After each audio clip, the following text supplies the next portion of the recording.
पत्र कहां से आ गया?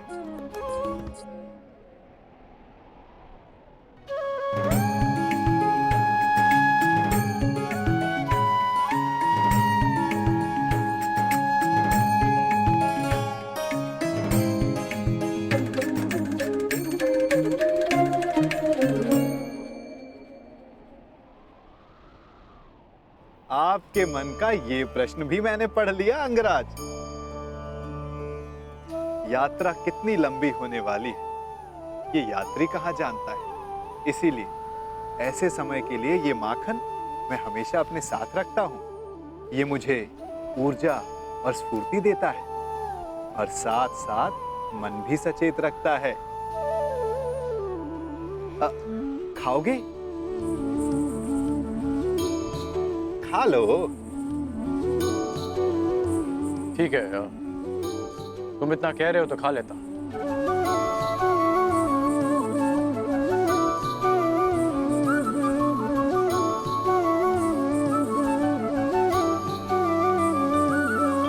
कहा था ना स्फूर्ति मिलेगी। थोड़ा और मिलेगा? हाँ, ये केवल मेरा है, परंतु आप सहयात्री हो इसलिए बांट लेता हूं।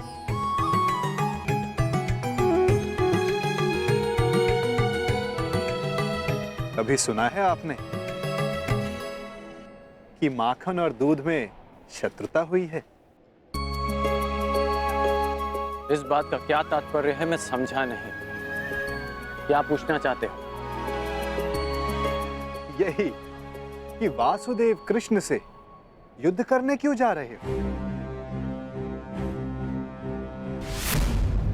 यही कि वासुदेव कृष्ण से युद्ध करने क्यों जा रहे हो? जबकि समान गुण वालों को मित्र होना चाहिए। अच्छा, हम दोनों में क्या समानता है बताओ?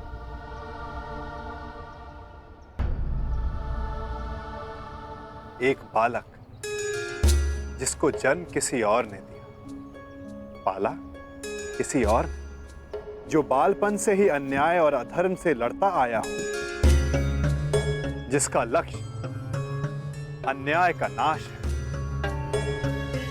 जिसने प्रेम किसी से किया और विवाह किसी और से करना पड़ा, और अब धर्म संस्थापन के लिए अथक परिश्रम कर रहा है। अब आप ही बताओ, क्या ये समानताएं नहीं है? कुछ असमानताएं भी हैं हमारे बीच। कैसी असमानताएं अंगराज? कृष्ण को जन्म किसी और ने दिया और पाला किसी और ने, परंतु मुझे मेरे सगे माता पिता ने पाला है। निसंदेह, परंतु लक्ष्य दोनों का समान है। इसीलिए इस यात्रा में एक दूसरे का सहायक होना चाहिए, विरोधी नहीं। कदाचित हम दोनों एक ही पक्ष में होते हैं। यदि मैं जरासंध को वचन नहीं देता कि मैं कृष्ण के विरुद्ध उनकी सहायता करूंगा। युद्ध में सम्मिलित होने का वचन दिया है या कृष्ण के विरुद्ध युद्ध करने का अंगराज? मैं समझा नहीं।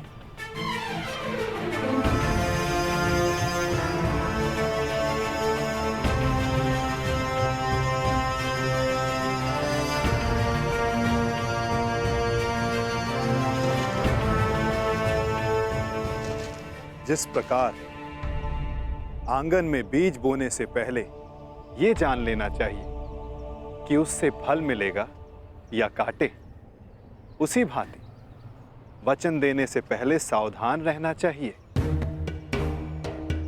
वचन ऐसा अश्व है जिसे समझ की रस्सी से ना बांधा जाए तो अनियंत्रित होकर अपने सवार को हानि पहुंचा सकता है। क्या आप जानते थे कि जरासंध वचन में आपसे कृष्ण के विरुद्ध युद्ध करने की मांग रखेंगे?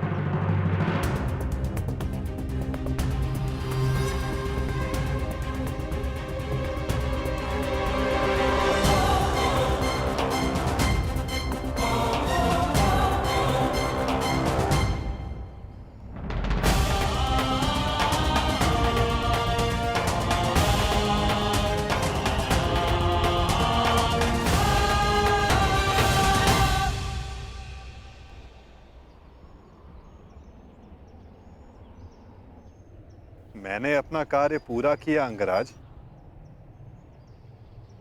आपको समय पर युद्ध क्षेत्र पहुंचा दिया मैं।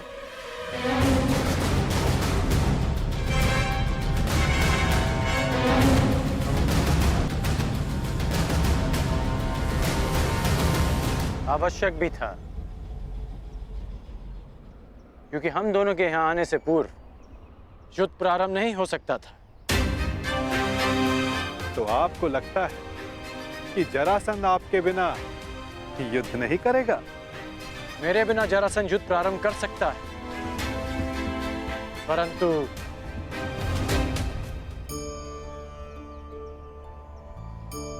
परंतु क्या?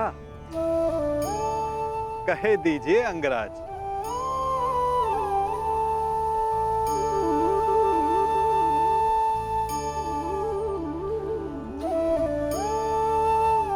कहने की आवश्यकता नहीं।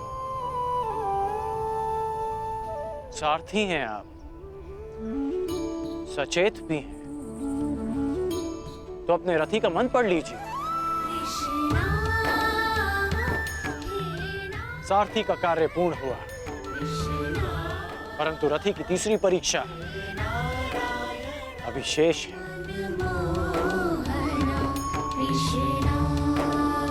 तीसरी परीक्षा? ये क्या कह रहे हैं आप अंगराज?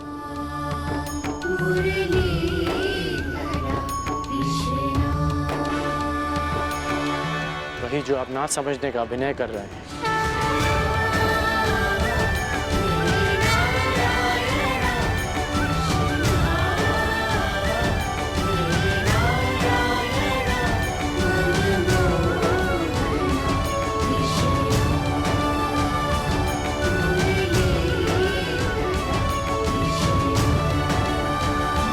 तीसरी परीक्षा? ये आप क्या कह रहे हैं अंगराज?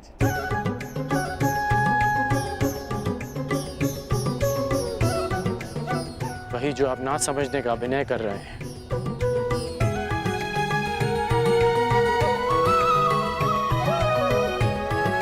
मेरे गुरु परशुराम ने मुझे मानव के त्रिगुण व्यवहार को समझने का ज्ञान दिया है।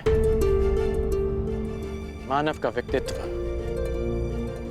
राज, सत्व और तम गुणों के संतुलन से बनता है।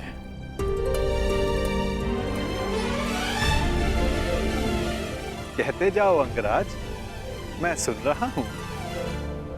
रजगुण मनुष्य को स्वार्थी बनाता है।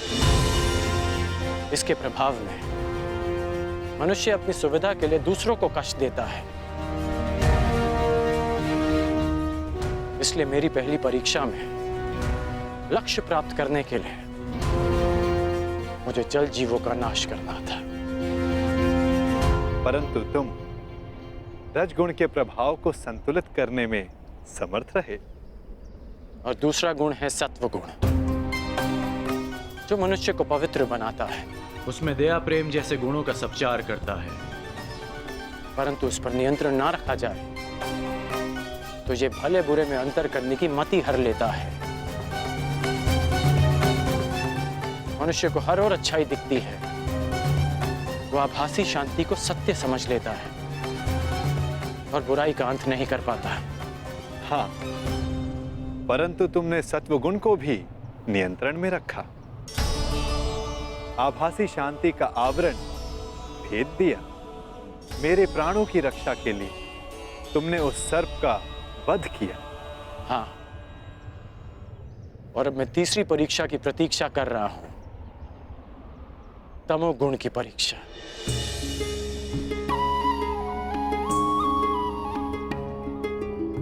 उत्तम, परंतु ये किसने कहा कि तम गुण की परीक्षा अभी चल नहीं रही है?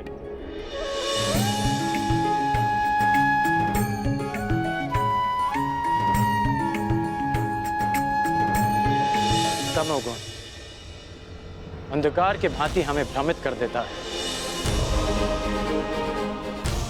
ठीक कहा आपने कि तमोगुण की परीक्षा इस यात्रा के साथ ही प्रारंभ हो गई थी।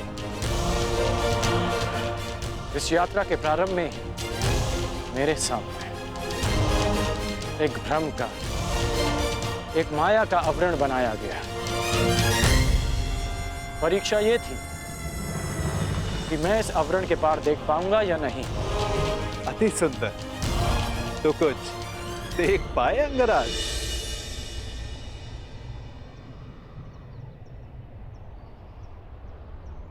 सबसे पहले इस नाटक के सूत्रधार को देखा, नटवर को देखा,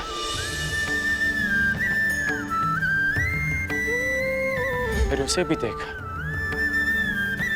जिसकी मुरली की धुन पर पूरी प्रकृति नाच उठती है। मुरलीधर को देखा, फिर उसे देखा जो जीवन से ज्ञान उस भांति मथ लेता है जैसे दूध में से माखन। माखन चोर को देखा,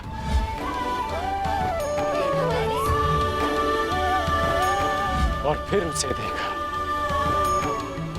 जिसके ये सब रूप हैं।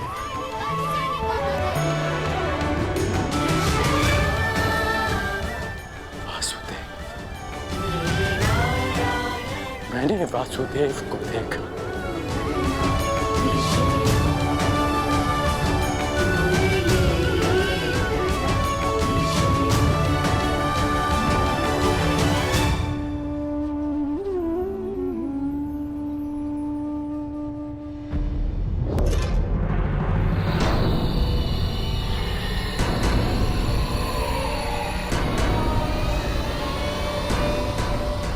महाराज, यहाँ ना कोई सेना है ना वासुदेव। कहीं वासुदेव ने समर्पण का मन तो नहीं बना लिया? नहीं, यदि समर्पण करना होता तो वो कर्ण को अपने साथ नहीं ले जाता। कृष्ण या तो युद्ध करेगा या फिर से कोई छल। यही जानना चाहता था कर्ण कि तीनों गुणों के प्रभाव को नियंत्रित कर सकने की क्षमता तुम में है या नहीं। मैं संतुष्ट हुआ। इस जीवन में मैंने तुमसे अधिक विलक्षण पुरुष नहीं देखा। सूर्य देवता है, पर मनुष्यों में सूर्य तुम हो कर्ण। धन्य है तुम्हारी माता, धन्य है तुम्हारे पिता।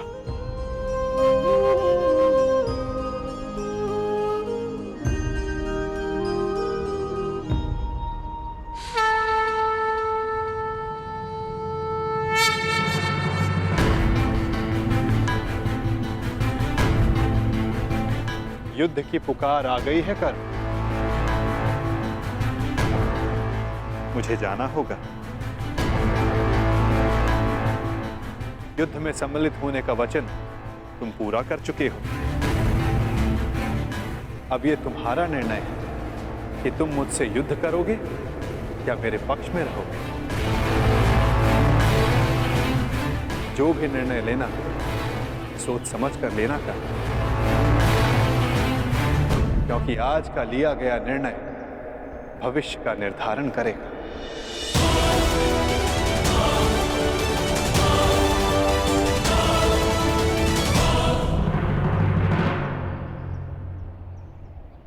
कृष्ण, रण छोड़। कहाँ है तू? फिर से रण छोड़कर भाग गया।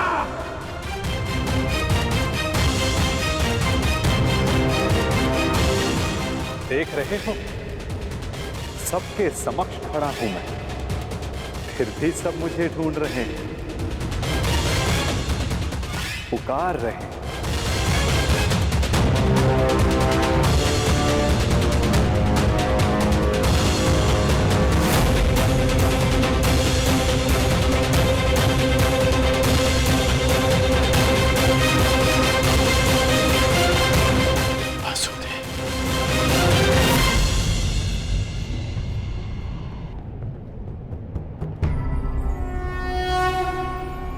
यदा यदा हि धर्मस्य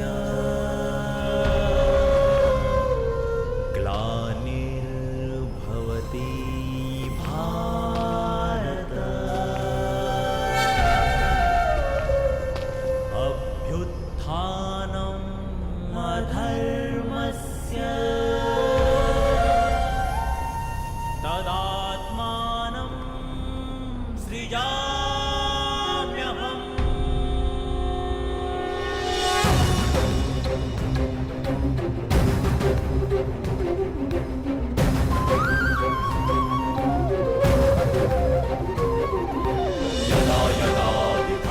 स्यात्।